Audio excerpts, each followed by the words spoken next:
Bonjour à tous et bienvenue pour cette nouvelle vidéo.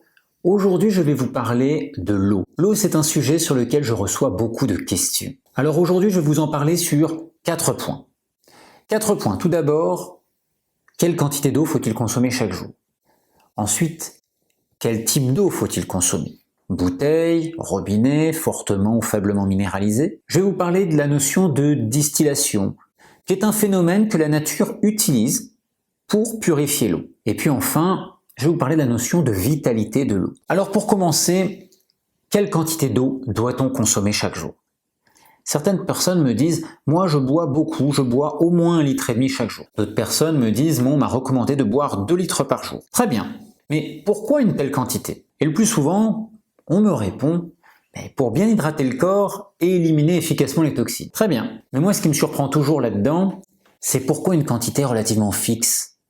Nos besoins peuvent fortement varier d'un jour à l'autre, en fonction de notre alimentation, en fonction de notre niveau d'activité physique, notre rythme de vie, on pourrait dire d'une manière plus large, et en fonction du climat. Ça veut dire que s'il ne fait pas très chaud, qu'on n'a pas beaucoup d'activité physique et une alimentation riche en eau, les besoins en eau sont très faibles. Si votre alimentation contient beaucoup de fruits et de légumes, qui apportent beaucoup d'eau à l'organisme, et qu'en même temps cette alimentation contient assez peu de céréales, de riz, de pâtes, de pain ou d'autres aliments farineux comme des lentilles, ou encore du fromage, des viandes transformées comme de la charcuterie, ou encore des produits industriels qui peuvent être très concentrés avec très peu d'eau, ou même des fruits à coque. Finalement, l'alimentation permet de couvrir une bonne partie de nos besoins en eau. Certaines personnes qui ont une alimentation de ce genre peuvent consommer 1 demi-litre d'eau par jour, c'est largement suffisant. Bien sûr, si c'est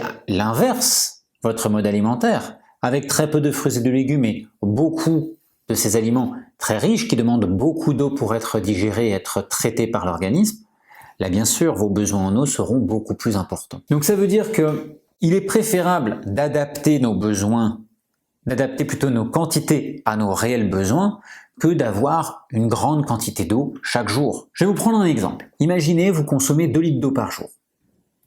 Et puis, vos besoins réels sont d'1 litre. La différence entre les deux, c'est que vous avez 1 litre en trop chaque jour. Ce litre en trop va devoir être géré par votre corps, par la peau, via la transpiration, et par le système rénal et urinaire, en évacuant l'excès d'eau par les urines. Ça veut dire qu'on va demander un travail supplémentaire aux reins, à la peau, par rapport à ce qu'ils devraient faire. Alors sur une journée, c'est pas très grave, mais quand cela se répète sur des années, voire des décennies, ça va finir par fatiguer un peu plus les organes, fatiguer un peu plus l'organisme. C'est un travail finalement qui est, on pourrait dire inutile, en tout cas qui est superflu, on pourrait l'éviter sans aucun problème. Alors comment adapter notre quantité à nos besoins? La soif n'est pas ultra fiable parce que quand la soif arrive, nous sommes déjà dans un état où la déshydratation s'installe. Le mieux, c'est d'observer les urines. Si vos urines sont régulièrement plutôt transparentes ou très claires, vous buvez trop. Si vos urines sont plutôt jaune paille, c'est correct, c'est cohérent. Si vos urines sont plutôt très foncées, très colorées, odorantes peut-être, c'est que vous consommez de l'eau de manière insuffisante. Il faut augmenter les quantités. Ensuite, le deuxième aspect, quelle eau faut-il boire? L'eau du robinet? Eau en bouteille? Il y a un peu un combat entre les deux. L'eau du robinet est peu chère, l'eau en bouteille est très chère. L'eau du robinet, avant d'être traitée, ce n'est pas forcément une eau de qualité. Elle passe par différents traitements, puis elle arrive à votre robinet. Elle peut être chlorée, elle a pu passer par des filtres, par des UV, par différentes choses. Et quand elle arrive au robinet, ça dépend des traitements qu'elle a subis et ça va dépendre aussi de l'environnement dans lequel vous vivez. Est-ce que cette eau risque d'être polluée entre la station de traitement et votre robinet? On sait que des endroits où c'est très pollué, l'eau peut être à nouveau repolluée. Peut-être qu'elle ne sera pas impropre à la consommation, mais elle peut être à nouveau plus polluée que la sortie de la station de traitement. Petite parenthèse, une eau qui est considérée comme étant propre à la consommation, ça ne veut pas forcément dire que c'est une eau de haute qualité. Elle est propre à la consommation, il n'y a pas trop de substances toxiques dedans. D'un point de vue bactériologique ou microbiologique, elle est relativement clean, c'est ça que ça veut dire. Mais donc l'eau de votre robinet, elle a perdu quand même de la vitalité, et puis elle peut avoir subi divers traitements et contenir encore certains polluants. Le chlore, finalement, c'est peut-être même pas le plus important, le plus grave, parce que si on laisse l'eau à l'air, on va dire qu'on laisse l'eau respirer, le chlore qui est présent va s'évaporer. Donc c'est pas forcément ça le plus grave. Mais il y a d'autres choses qui peuvent être présentes dans l'eau qui peuvent poser problème. Ensuite, est-ce qu'elle est minéralisée suffisamment? Pas beaucoup. Mais là, il faut demander les analyses de l'eau. C'est-à-dire que c'est pas noté sur votre robinet l'état de l'eau, comme sur une bouteille. Donc il va falloir demander les analyses ou aller sur Internet si elles sont disponibles directement pour savoir déjà ce qu'il y a dans l'eau. Est-ce qu'il y a du chlore? Est-ce qu'il y a du fluor? Est-ce qu'il y a différentes substances dans l'eau qui peuvent poser problème? Ensuite, l'eau en bouteille. Donc l'eau en bouteille, c'est une eau qui est beaucoup plus chère. C'est une eau qui est normalement de qualité initialement, puisqu'elle provient d'une source. C'est une eau qui est vivante, qui a de la vitalité. Mais ensuite, cette eau va être mise dans une bouteille. Elle passe d'un stade où elle est plutôt dynamique à un état plutôt statique. Et ensuite, dans la bouteille, le problème, c'est le plastique. C'est que la plupart des bouteilles aujourd'hui sont en plastique et que le plastique, ça va diffuser dans l'eau. Donc il y a des particules de plastique qui vont se retrouver dans l'eau. Concrètement, plus il y a de temps qui se passe entre le moment où l'eau est mise en bouteille et l'eau qui est consommée, vous aurez plus de particules de plastique. Plus l'état de conservation de l'eau se fait à une température élevée, plus il y aura de particules de plastique. Donc ça, ce sont des choses qui sont aussi problématiques parce que l'eau en bouteille va se retrouver également polluée. Donc laquelle faut-il choisir? Ça dépend bien sûr de l'endroit où vous habitez. Il y a des endroits où l'eau est moins polluée que d'autres. Mais dans les deux cas, ce n'est pas forcément satisfaisant. Ensuite, il peut y avoir la problématique des minéraux. Est-ce qu'il faut qu'une eau soit fortement ou faiblement minéralisée? Ce que l'on a pu constater, c'est qu'une eau faiblement minéralisée, c'est une eau qu'on recommande aux nourrissons pour éviter de saturer, de surcharger leur système rénal et leur corps d'une manière générale. Donc ce qui est bon pour les nourrissons à ce niveau-là est bon aussi pour les adultes de la même manière, puisque c'est pour éviter de créer des surcharges. Il se trouve que les minéraux que l'on trouve dans l'eau sont plutôt des minéraux sous forme minérale. C'est-à-dire que notre corps arrive moins bien à les exploiter, à les utiliser. S'il arrive moins bien à les exploiter, à les utiliser, et qu'en même temps il arrive moins bien à les éliminer, il va bien falloir qu'il se passe quelque chose avec ces éléments. Et ils vont donc se déposer, ils vont être accumulés dans certaines zones. Et ça va créer une forme de sclérose, un durcissement des tissus. Louis-Claude Vincent l'avait déjà observé en son temps avec la bioélectronique, il avait travaillé sur la bioélectronique, et ce que l'on peut constater, c'est qu'il recommandait, lui, une eau avec un taux de résidus à sec, c'est ce que vous trouvez sur les étiquettes des bouteilles, c'est ce qu'on retrouve quand on a fait évaporer toute l'eau, quantité de résidus à sec de moins de 150 mg par litre. On pourrait même dire qu'il serait intéressant d'être en dessous de 100 mg par litre. Ça veut dire une eau plutôt faiblement minéralisée. Plus c'est minéralisé, plus ça demandera de travail à notre corps. Alors maintenant, je vais vous parler un peu de la notion de distillation de l'eau. La distillation, avant que l'homme utilise des distillateurs, la distillation c'est quelque chose qui est 100% naturel. C'est-à-dire que la distillation, le principe c'est on a de l'eau qui est sous forme liquide, elle se change en vapeur, et ensuite elle se condense et elle retombe sous forme liquide. C'est le principe de la distillation. Ça veut dire qu'on a ça tout autour de nous, partout. Simplement, on regarde autour de nous, la rosée, le matin ou le soir, c'est fait avec ce processus-là. Et il y a plein d'animaux qui se nourrissent, qui s'hydratent avec cette eau issue du processus naturel de distillation. Donc on a une eau qui est purifiée, parce qu'avec la distillation, l'eau qui se recondense est dépourvue des nombreux polluants qui peuvent être présents, qu'elle peut véhiculer. Donc ça, c'est plutôt intéressant. Et donc cette distillation, on peut l'utiliser avec des distillateurs d'eau pour avoir le même phénomène. On a une cuve dans laquelle on met de l'eau que l'on veut distiller. Ça peut être l'eau de votre robinet, l'eau en bouteille, ça pourrait même être une eau qui est récupérée dans une flaque, une eau qu'on pourrait dire souillée, parce que comme cette eau va être chauffée, au niveau microbiologique, on va détruire les germes. Ensuite, les métaux lourds, les polluants, les plastiques et tout ça, ça va rester dans le récipient initial, ainsi que les minéraux. Ensuite, on a le système qui fait qu'on va avoir cette vapeur d'eau qui va condenser. Ça va passer par un filtre à charbon le plus souvent pour finir d'épurer ce qui pourrait encore rester. Et on a une eau ultra purifiée avec quasiment rien d'autre que de l'eau dedans. Ça veut dire qu'il n'y a plus de minéraux, il n'y a plus de polluants, on a une eau ultra purifiée. Donc c'est intéressant parce que cette eau, elle va être hautement qualitative. Alors hautement qualitative au niveau de sa composition.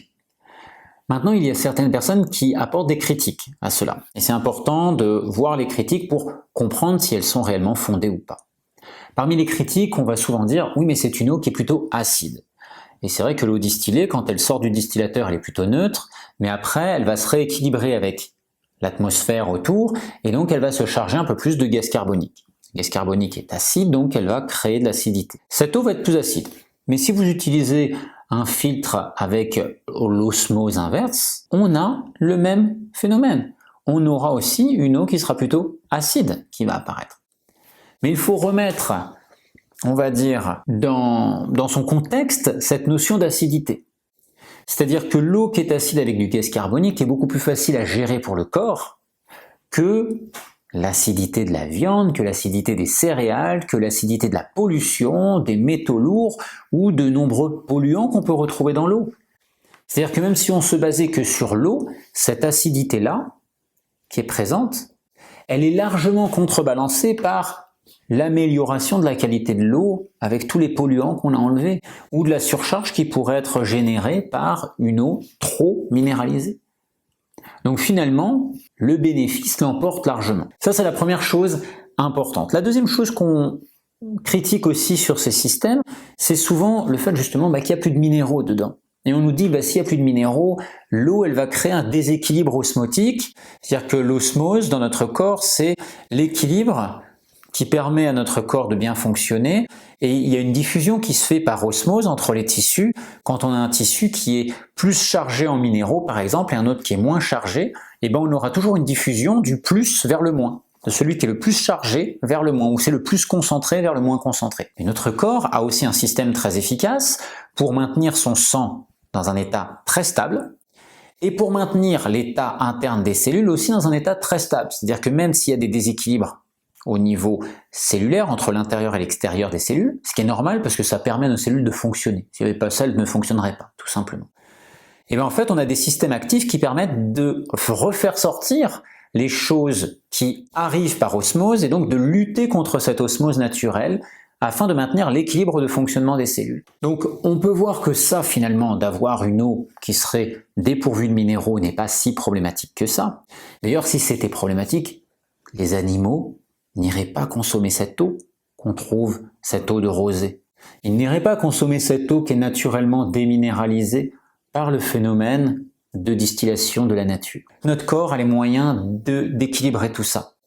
Maintenant, si on consomme 10 litres d'eau dans la journée, on va avoir probablement un phénomène d'intoxication à l'eau. Là, vous pourriez consommer une autre eau, le phénomène serait le même. Donc le résultat qu'on peut observer généralement, c'est qu'il y a souvent un bénéfice bien plus important dans l'eau qu'on obtient par le phénomène de distillation par rapport aux inconvénients potentiels que l'on peut mettre en place. En tout cas, si vous voulez plus d'informations sur la distillation, les distillateurs, vous pouvez regarder dans la description, il y a quelques éléments complémentaires. Et puis, je vais aborder maintenant la dernière partie de cette vidéo qui est la notion de vitalité de l'eau. Donc l'eau, dans la nature, elle bouge. Elle bouge partout. Dans un glacier, le glacier n'est jamais inerte, ça bouge. Quand vous êtes dans la nature, vous avez de l'eau liquide, de l'évaporation et de la condensation, l'eau qui retombe. Ça peut être la rosée, ça peut être la pluie, il va y avoir ce phénomène qu'on va observer. Même dans un lac, dans une rivière, l'eau circule. Et puis même, j'ai envie de vous dire, une flaque d'eau, vous pourriez dire une flaque d'eau c'est inerte. Ben non, une flaque d'eau ça bouge parce qu'en fait l'eau qui est là, elle va aussi s'évaporer. Donc en fait il y a un mouvement perpétuel qui se fait dans ce cycle de l'eau. Et donc ça crée, le mouvement c'est la vie, donc ça crée une dynamique. Et ça permet d'avoir ce que l'on appelle une certaine vitalité au niveau de l'eau. Cette eau, quand on la récupère et qu'elle s'écoule, elle a une certaine vitalité. Quand on la met dans un récipient et qu'elle reste dans un récipient, elle perd de sa vitalité petit à petit. Plus elle passe de temps dans le récipient, plus elle perd de vitalité. Dans les canalisations, l'eau elle circule, mais par contre elle ne circule pas de manière naturelle. Si ça vous intéresse d'approfondir cela, vous pouvez regarder les travaux de Schauberger, Victor Schauberger, qui avait fait beaucoup de choses sur l'eau, beaucoup étudié l'eau. Et en fait, l'eau, elle ne circule jamais en ligne droite. Or, quand on a des canalisations, c'est en ligne droite, un coude, en ligne droite, un coude, en ligne droite. C'est toujours comme ça. Dans la nature, ça ne fonctionne pas de cette manière-là. Donc ça modifie aussi l'état de vitalité de l'eau. Donc si on veut redonner de la vitalité à l'eau, puisqu'avec l'osmose inverse ou encore avec la distillation, quand on utilise un appareil, on perd cette notion de vitalité, eh bien il va falloir essayer de reproduire ce que fait la nature. Pour le reproduire, c'est assez simple, le mouvement. Donc on met de l'eau dans une bouteille, on l'agite, et si on recrée un vortex, c'est parfait. Il y a aussi des petits systèmes qu'on peut mettre sur les bouteilles et qui permettent de créer un vortex. Et puis on peut aller aussi dans un autre aspect, c'est le soleil. Quand vous avez la rosée qui est présente et les rayons du soleil qui arrivent dessus, avant que ça s'évapore, vous avez aussi ce phénomène-là. Donc le soleil va redonner de l'énergie, va redonner de la vitalité à l'eau. Donc ce sont des moyens simples, il peut y en avoir d'autres, mais ce sont des moyens simples que tout le monde peut utiliser facilement pour avoir une eau de meilleure qualité. Voilà, cette vidéo est terminée, j'espère que vous y voyez un peu plus clair sur ces notions par rapport à l'eau. Je vous retrouve très bientôt pour une autre vidéo et d'ici là, prenez soin de vous. À très vite.